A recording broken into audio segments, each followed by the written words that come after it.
mesdames, bonjour messieurs. Donc, je suis très heureux de participer à l'ouverture de cette journée consacrée aux violences sexuelles dans le sport. Heureux parce que ça va éclairer un thème qui est relativement récent dans l'univers des médias, mais qui malheureusement a une actualité ancienne pour tous les sportifs, et particulièrement les sportives dans de nombreux sports.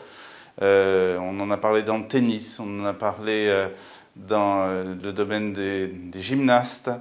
Et cette situation, elle a été révélée dans la douleur par des témoignages courageux, notamment de femmes anciennes athlètes, anciennes sportives.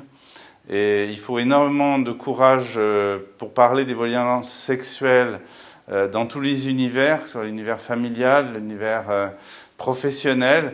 Mais dans le domaine du sport, ce sujet, qui était un sujet totalement tabou, eh bien, il est devenu à l'ordre du jour, et je remercie Madame la ministre déléguée au sport de le porter aussi fortement. Je remercie aussi le docteur Mathieu Lacambre et tous les organisateurs de porter au quotidien cette question des violences intrafamiliales, des violences sexuelles dans le sport.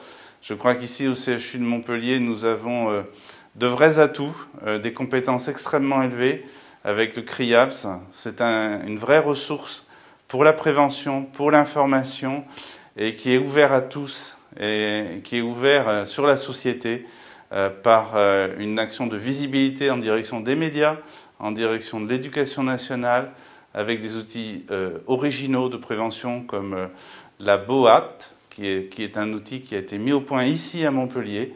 Donc je vous souhaite à toutes et tous de bons travaux, et je pense que nous sortirons tous plus forts à l'issue de cette journée, et en tout cas au minimum beaucoup mieux informés.